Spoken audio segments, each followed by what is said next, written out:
In Japan during the late 15th to early 17th century, samurai generals would cut off the heads of defeated enemies and bring them back with great care. These heads were presented to their commanders, who would identify the enemy and assign rewards based on the rank of the deceased. Samurai carried special bags for transporting the heads, and higher-ranking enemies' heads were wrapped in silk and placed in special head buckets, or kubi-oke. Presenting the heads was crucial for receiving acknowledgement of their valor and securing their honor and status. The commanders, in turn, would often conduct a formal inspection called kubi jikken to verify the identity of the fallen. Witnesses, including defectors or prisoners, were sometimes brought to confirm the details of the defeat. The ritual of kubi jikken was not merely a verification process, it was an important ceremony in which the samurai's honor and reputation were at stake. This ritual often took place in temples, and the process was highly ritualized, with strict rules governing the size of the head buckets, the attire for the inspection, and the procedures for presenting the heads. Care was taken to clean the heads of mud and blood, and if necessary, rice powder was applied to stop any bleeding. Women in the samurai household would also apply makeup to the heads as a form of respect.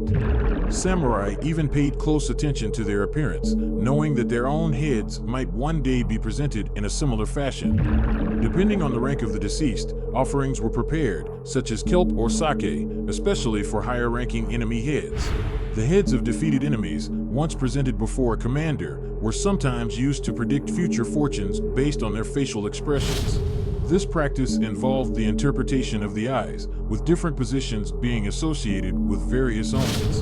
Right eye, looking right, considered fortunate for the victor. Left eye, looking left, seen as an ominous sign. Upward gaze, heaven's eye, generally seen as bad luck. Downward gaze, earth's eye, typically seen as good. Both eyes closed, Buddha's eye, a peaceful expression, considered fortunate. One eye closed, especially the left eye, seen as a dire omen, especially if accompanied by clenched teeth. If a head displayed particularly negative signs, samurai would perform rituals to pacify the spirit and prevent any lingering resentment. Additionally, the heads of high-ranking enemies were often returned to the opposing side or buried in special mounds called kubazuka.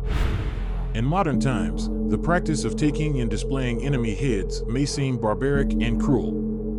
However, for the samurai, this was not only a matter of demonstrating honor and respect towards their fallen foes, but also adhering to strict codes of conduct. They despised dishonoring the dead and treated the heads with care and dignity, even as they sought to symbolize their own victories. This practice reflected the samurai code of honor and loyalty, deeply embedded in the cultural and societal values of the time.